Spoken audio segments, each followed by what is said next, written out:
أولئك عليهم صلوات من ربهم ورحمة أولئك هم المهتدون صدق الله العظيم رب اشرح لي صدري ويسر لي أمري واحلل عقدة من لساني يفقهوا قولي آمين يا رب العالمين. السلام عليكم ورحمة الله وبركاته.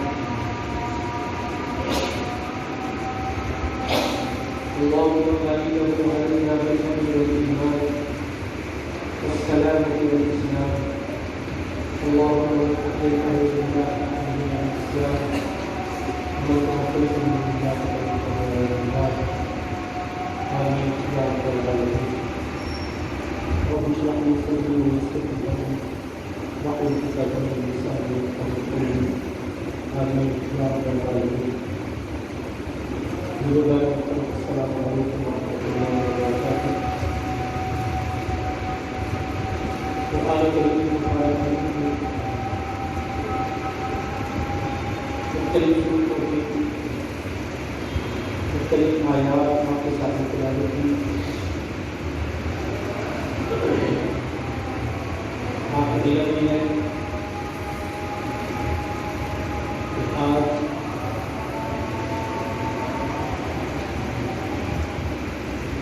نیا سال اسلامی سال اس کی ابتدا ہو رہی ہے. محرم الحرام کی پہلی تاریخ ہے.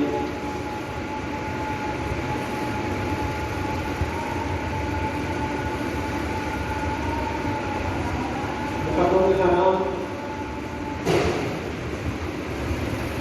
کی ایک عظیم شہادت کا دن ہے آج کا دن.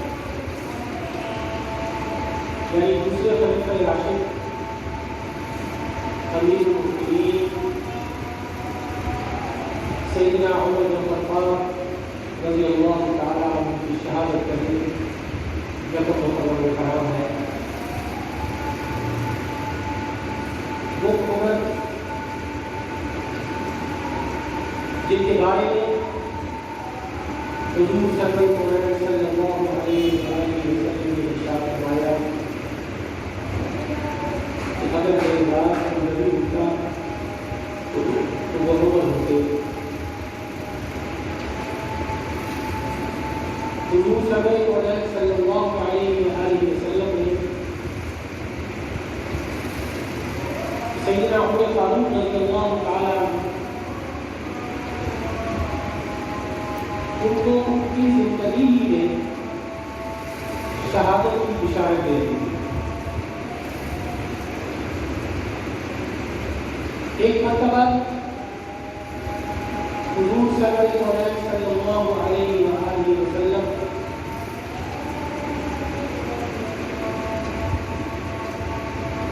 سیدنا صدیق اکبر رضی اللہ تعالیٰ عنہ سیدنا عمر فاروق رضی اللہ تعالیٰ عنہ اور سیدنا عثمان غنی رضی اللہ تعالیٰ عنہ کے ساتھ جبل احد پر تشریف فرما ہوئے. جبل احد کی پیٹھ پر آپ کھڑے ہوئے تھے کہ جبل احد نے یعنی جو احد کا پہاڑ ہے اس کو تب کمانا شروع کر دیا. ایسے ہی جیسے زلزلہ آ گیا. نبی کریم صلی اللہ علیہ وآلہ وسلم نے اپنا پاؤں مبارک احد کے پہاڑ پر مارا اور احد کو مخاطب ہوئے فرمایا کہ اے احد تھم جا. تجھے معلوم ہونا چاہیے کہ تیری پیٹھ پر ایک نبی ایک صدیق اور دو شہید کھڑے ہوئے.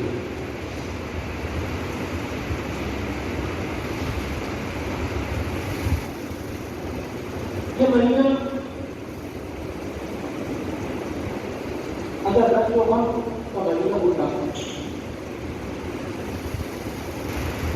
اور اگر سوگ کا دن منانا ہوتا وہ معاملہ ہوتا یعنی جب محرم الحرام ہوتا سوگ کا دن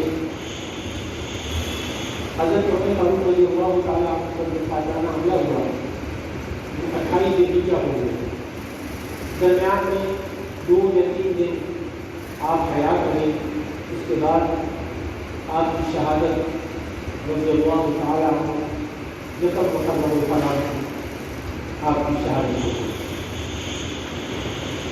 معتبر روایات کے مطابق جیسے کہ نے عرض کیا کہ آپ کی شہادت یکم محرم الحرام ہوئی۔ پھر اس سے پہلے آپ دیکھیے، میں رجسٹر میں یاد کر چکا ہوں کہ 18 ذوالحجہ کو تیسرے خلیفہ راشد ذوالنورین سیدنا عثمان غنی رضی اللہ تعالی عنہ تقریباً 50 دن کے محاصرے کے بعد انتہائی مظلومانہ طور پر شہید کیے گئے۔ تقریباً 50 دن تک بھوکے اور پیاسے رہے، محاصرہ رہا 50 دن تک سیدنا عثمان غنی رضی اللہ تعالی عنہ، جن کی شہادت کے نتیجے میں مسلمان آپس میں دست و گریباں ہوئے اور آج تک دست و گریباں ہیں، اور امت میں ایسا تفرقہ پڑا کہ آج تک وہ ختم نہیں ہو سکا۔ سوگ کا دن منانا ہوتا تو اس شہید مظلوم کی شہادت کے دن کو منایا جاتا۔ پھر 21 رمضان مبارک اس کے پیچھے چلے جائیے، اسد اللہ جن کو لقب دیا گیا نبی کریم صلی اللہ علیہ وآلہ وسلم، سیدنا علی رضی اللہ عنہ چوتھے خلیفہ راشد، حضور صلی اللہ علیہ وآلہ وسلم کے چچا بھائی، بچوں میں سب سے پہلے اسلام قبول کرنے والے فاتح خیبر، اور آپ صلی اللہ علیہ وآلہ وسلم کے دعوات سیدنا عثمان علی رضی اللہ تعالیٰ کی دعوات تھے، اور سیدنا علی رضی اللہ تعالیٰ عنہ یہ بھی دعوات تھے جب کہ محمد صلی اللہ علیہ وسلم ان کو 21 رمضان مبارک میں شہید کیا گیا۔ اور جو حضرات حسنین رضی اللہ تعالی عنہما کے والد ماجد سیدنا حسین رضی اللہ تعالی اور سیدنا حسن رضی اللہ تعالی عنہ والد، اگر سوگ کے منانے کا دن یہ سلسلہ شروع ہو جائے تو بتائیے کون سا دن ایسا ہوگا سال میں جس میں ہم سوگ نہ منائیں؟ سال کا کون سا دن ایسا ہوگا کسی نہ کسی عظیم شخصیت اولیاء اللہ کی شہادت یا وفات کا دن آپ کو کہیں نہ کہیں ملے؟ تاریخ حقیقت یہ ہے کہ ہمارے دن میں سوگ اور ماتم اور عید منانے کا تو تصور ہی نہیں۔ جس گھر میں کسی کی وفات ہو جائے سوگ کی کیفیت جب کہ محمد صلی اللہ علیہ وسلم نے فرمایا کہ 3 دن زیادہ سے زیادہ 3 اس کی اجازت۔ اس نے بھی فرمایا کہ لوہا دیا سیلا کو بھی اس کی سختی سے ممانعت کی۔ باقی رہا کہ جنہوں نے اللہ کی راہ میں اپنی جانوں کی قربانیاں پیش کی،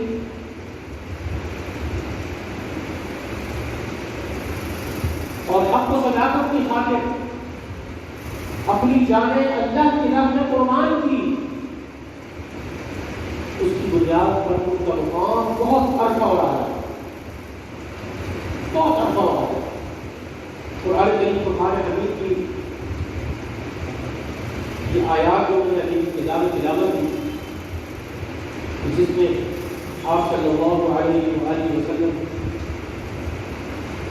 اور وہ حدیث مبارکہ جس میں آپ صلی اللہ علیہ وآلہ وسلم بھی اللہ تبارک و تعالیٰ سے دعا فرما رہے ہیں کہ اللہم انی اسألک شہادۃ فی سبیلک، اللہم ارزقنی شہادۃ فی سبیلک۔ اللہ اکبر، نبی مکرم صلی اللہ علیہ وآلہ وسلم بھی شہادت کی دعا مانگ رہے ہیں۔ اور دیکھیے قرآن کریم فرقان حمید کی آیت وَلَا تَقُولُوا لِمَنْ يُقْتَلُ فِي سَبِيلِ اللَّهِ أَمْوَاتٌ بَلْ أَحْيَاءٌ عِندَ رَبِّهِمْ يُرْزَقُونَ اور بل احیاء وَلَٰكِنْ لَا تَشْعُرُونَ. تو دیکھیے اللہ تبارک و تعالیٰ ارشاد فرما رہا ہے کہ جو لوگ اللہ کی راہ میں قتل کیے جائیں، جو اللہ کی راہ میں شہادت عظمیٰ کا درجہ پائیں، عظیم شان درجہ شہادت کا، اللہ کی راہ میں قتل کیے جائیں، ان کو مردہ مت کرو. وَلَا تَقُولُوا لِمَنْ يُقْتَلُ فِي سَبِيلِ اللَّهِ أَمْوَاتٌ بل احیاء عند ربهم يرزقون. بلکہ وہ مردہ نہیں ہے، اللہ کے نام وہ زندہ ہے، اللہ کی طرف سے ان کو رزق دیا جاتا ہے. اور فرمایا کہ بل احیاء ولکن لا تشعرون، وہ زندہ ہے لیکن تم اس کا شعور نہیں ہے. سیدنا عمر فاروق رضی اللہ تعالیٰ عنہ آپ دیکھیے تقریباً سیدنا فاروق اعظم رضی اللہ تعالیٰ عنہ کے دور خلافت میں اسلام شروع لے کر تقریباً 22,30,000 مربع میل 3 بڑے اعظموں پر سیدنا فاروق اعظم رضی اللہ تعالیٰ عنہ کی خلافت. آپ سربراہ کی 3 بڑے اعظموں پر یہ پرتگال، یہ اٹلی، اس کا علاقہ سسلی، اور پھر فرانس کا کچھ علاقہ، اور اس کے بعد ایران، فارس، اور اس کے ساتھ روم، سب بڑی بڑی طاقتیں جو ہے جو سپر پاورز تھی، سیدنا عمر فاروق رضی اللہ تعالیٰ عنہ نے ان کو بھیج دیا. اور پھر سب سے پہلی مرتبہ سیدنا فاروق اعظم رضی اللہ تعالیٰ عنہ کے دور خلافت میں ہی بیت المقدس فتح کیا گیا. واقعی بھی بڑا ہے، بیت المقدس فتح ہو جاتا ہے اور اطلاع بھی جاتی ہے کہ امیر المؤمنین بیت المقدس فتح ہو گیا ہے. اور ہم چاہتے ہیں کہ جہاں پر آپ تشریف لائیں تاکہ بیت المقدس مسجد اقصیٰ کی کل چیز آپ اپنے ہاتھ سے کھولیں اور اس کے بعد ہم نماز پڑھیں. امیر المؤمنین نے یہ سنا اور اس کے بعد ایک خادم کو ساتھ لیا اور اسی طریقے سے 3 بڑے اعظموں کا بادشاہ، 3 بڑے اعظموں کا خلیفہ، ایک گھوڑا جس پر ایک وقت میں ایک شخص سوار ہو سکتا ہے، اور کہاں مدینہ منورہ اور کہاں بیت المقدس، کئی ہزار کلومیٹر کا راستہ ہے، کئی ہزار میل، درمیان میں بے شمار صحرا آتے ہیں. آپ کو اللہ تعالیٰ اس کے سوال ہوتے ہیں، لیکن مدینہ منورہ سے چلنے سے پہلے ایک معاہدہ کیا جاتا ہے، اپنے خادم سے معاہدہ کرتے ہیں کہ ایسا کیا جائے گا کہ کچھ کوس جو ہے وہ گھوڑے کو پکڑ کر تم چلو گے اور میں گھوڑے پر سوار ہوگا، اور کچھ کوس تم گھوڑے پر سوار ہوگے، میں گھوڑے کی بات پکڑ کر چلوں گا. اس طرح یہ سفر چلتا رہا. یہ سفر چلا یہاں تک کہ بیت المقدس کے قریب پہنچ گئے. اطلاع کر دی گئی کہ امیر المؤمنین تشریف لا رہے ہیں. وہاں کے بڑے بڑے قاضی، بڑے بڑے راہب، یہود اور عیسائیوں کے بڑے بڑے جوتے پہن کر، اپنے سروں پر بڑی بڑی ٹوپیاں اور بڑے بڑے عبائے پہن کر، ہاتھوں میں بہت بڑے بڑے وہ سونے کے اور چاندی کے وہ ڈنڈے پکڑ کر وہ استقبال کے لیے آ رہے ہیں. استقبال کے لیے قطار کھڑے ہو رہے ہیں. اور جس وقت بیت المقدس میں آپ جاتے ہوں گے کیا عجیب منظر ہوگا اس وقت. دیکھتے ہیں کہ 2 اشخاص آ رہے ہیں. ایک شخص گھوڑے پر بیٹھا ہوا ہے اور دوسرے نے گھوڑے کی باغ پکڑی ہوئی ہے اور دوسرے ہاتھ میں اپنے کٹے ہوئے جوتے پکڑے ہوئے ہیں، اور اس طرح بیت المقدس میں جاتے ہونے والے ہیں عبدالرحمان سیدنا عبید اللہ بن جراح رضی اللہ تعالیٰ عنہ۔ اس سے پہلے کہ بیت المقدس میں داخل ہوتے آپ رضی اللہ تعالیٰ عنہ، آپ فوراً تشریف لائے اور ایک سنتا عطا فرمایا کہ امیر المؤمنین آپ یہ پیبند لگے ہوئے جوتے اور برا حال ہے، کٹے ہوا ہوتا ہے، تو آپ یہ نیا ہوتا یہ تک کروا لیجیے، کیونکہ اس وقت یہودیوں کے اور عیسائیوں کے بڑے بڑے پادری اور راہب یہاں پر موجود ہیں، وہ آپ کو دیکھ کر کیا کریں گے۔ آپ رضی اللہ تعالیٰ عنہ کھڑے ہو گئے اور فرمایا کہ عبداللہ بن جراح یہ اسلام کے ہمارے کپڑوں سے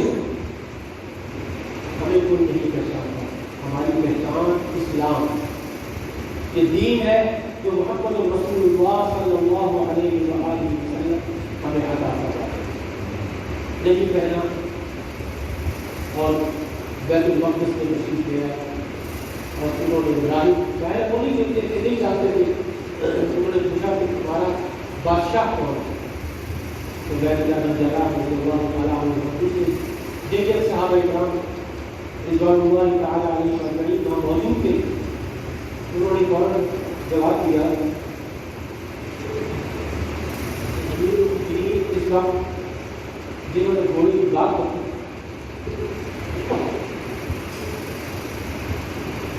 جس شخص نے گھوڑے کی بات پکڑی ہوئی ہے یہ ہمارے امیر المؤمنین ہیں اور ہمارے خلیفہ ہیں، اور یہ جو گھوڑے پر بیٹھا ہوا ہے یہ شخص ان کا خادم ہے۔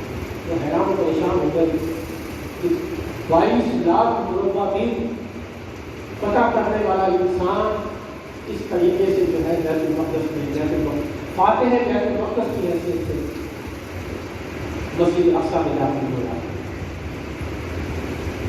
ایک مرتبہ ایران فتح ہوتا ہے، بہت واقعات موجود ہیں تاریخ میں، بڑے بڑے عجیب و غریب واقعات موجود ہیں۔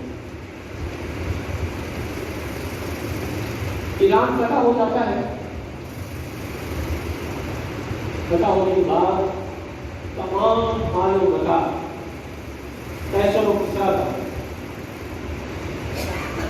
وہ مدینہ منورہ بھیج دیا جاتا ہے، اس کے تاج، اس کے کنگن اور بھی جو ہیرے جواہرات، ان کے کپڑے جو کچھ بھی تھا وہ تمام کا تمام مدینہ منورہ بھیج دیا جاتا ہے، اور مدینہ منورہ میں مسجد نبی صلی اللہ علیہ وآلہ وسلم میں صحابہ کرام رضوان اللہ علیہ اجمعین موجود ہیں، اور وہاں پر ہیرے جواہرات کا ڈھیر لگا دیا جاتا ہے، جس میں کنگن بھی ہے، کس طرح کے کنگن بھی ہے، کس طرح کا تاج بھی ہے، کس طرح کا تخت بھی ہے۔ اور ایک صحابی رسول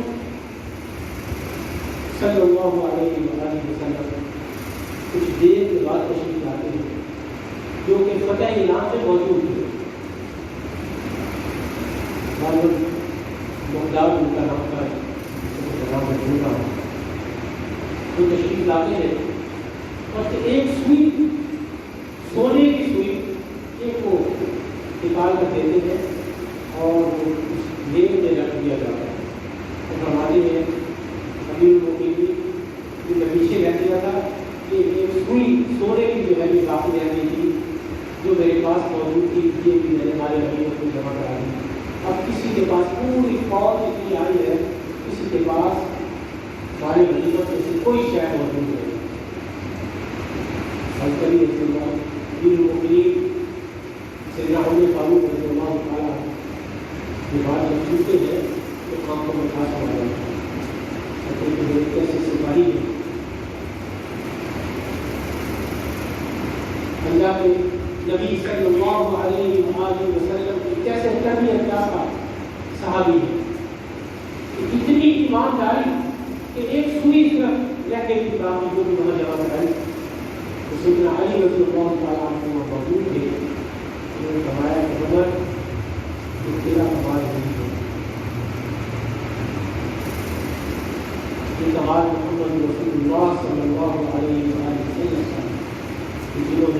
تربیت کرتے ہیں. سیدنا عمر فاروق رضی اللہ تعالیٰ عنہ بتاتے ہیں کہ واقعی یہ کمال، یہ تربیت جناب محمد رسول اللہ صلی اللہ علیہ وسلم. سیدنا عمر فاروق رضی اللہ تعالیٰ عنہ نے آخرات موجود بتائی.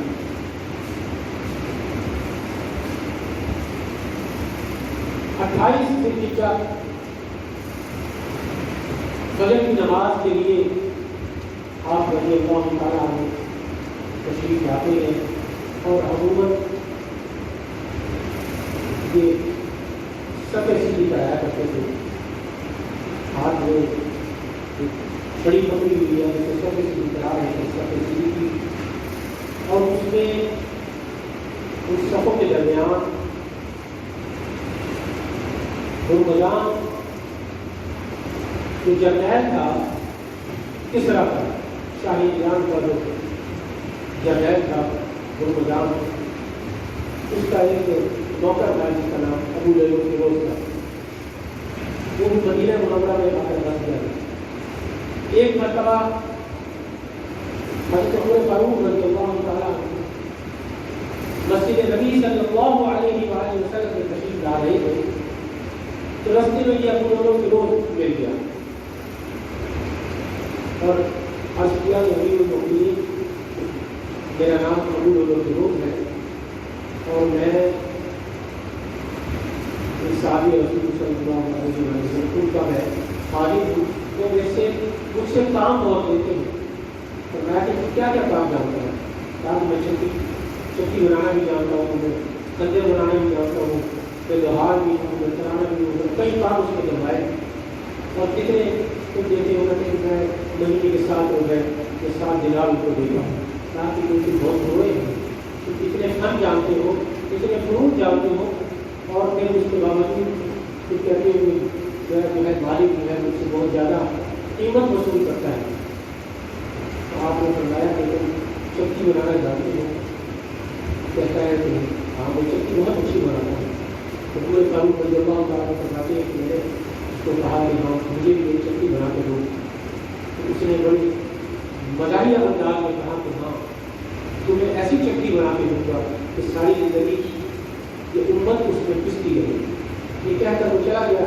آپ مسجد نبی صلی اللہ علیہ وآلہ وسلم میں تشریف لائے اور صحابہ کرام رضوان اللہ علیہ وسلم سے اس واقعے کا ذکر کرا کہ اس طرح ایک شخص ابو لیلو فیروز مجھے ملا اور اس نے یہ جواب مجھے دیا، مجھے محسوس ہوتا ہے کہ اس نے مجھے دھمکی دی، قتل کی دھمکی دے رہا ہے. تو بعض صحابہ کرام رضوان اللہ علیہ وسلم نے یہ مشورہ دیا کہ امیر المؤمنین آپ اس کو گرفتار کریں. فرمایا کہ جب وقوع ہوا ہی نہیں کہ کیوں گرفتار کرنا؟ فرمایا ہو سکتا ہے کل آپ کو نقصان پہنچا دے کہ جب وقوع پذیر ہی نہیں ہوا تو میں اسے کیسے گرفتار کروں؟ ابھی معاملہ ہے ہی نہیں. اگلے دن صبح فجر کی نماز میں وہ آتا ہے خنجر لے کر وہ کھڑا ہو جاتا ہے چادر اوڑھ کر. سیدنا عمر فاروق رضی اللہ تعالیٰ عنہ سب سے صدیق کرا کر امامت مصلی رسول صلی اللہ علیہ وآلہ وسلم پر تشریف فرما ہوئے اور اللہ اکبر کے کہا. اسی اسنا میں وہ سب سے نکلا اور اس نے حضرت عمر فاروق رضی اللہ تعالیٰ عنہ پر قاتلانہ حملہ کیا. یہ پہلا دہشت گردانہ حملہ تھا، یہ پہلا دہشت گرد تھا پوری کائنات میں جس نے مسجد نبی صلی اللہ علیہ وآلہ وسلم سیدنا عمر فاروق رضی اللہ تعالیٰ عنہ پر دہشت گردانہ حملہ. یہ پہلا دہشت گرد تھا پوری کائنات جس نے خلیفہ ثانی سیدنا فاروق اعظم رضی اللہ تعالیٰ عنہ پر حملہ کیا. 28 ذی الحجہ کو یہ حملہ ہوتا ہے اور اس کے بعد آپ جہاں پر نہیں ہوتے جب تک محرم الحرام آپ رضی اللہ تعالیٰ عنہ اس دنیا خالی سے فرما جاتے ہیں اور حضور صبر کونین صلی اللہ علیہ وسلم کے پورے موبائل کو پورے عائشہ نے آپ صلی اللہ علیہ وسلم اور یار بات سیدنا ابو بکر صدیق رضی اللہ تعالیٰ عنہ کے ساتھ دفن ہو جاتے ہیں زمین کے ذریعے. اللہ تبارک و تعالیٰ ان سبھی تمام مسلمانوں کو مغفرت فرمائے. اللہ تبارک و تعالیٰ کی شہادت کو اپنی بارگاہ میں قبول فرمائے. جتنے مسلمان اللہ کے راہ میں شہید ہوئے ان سب کی مغفرت فرمائے, ان سب کی شہادتوں کو قبول فرمائے. وآخر دعوانا الحمد للہ رب العالمین.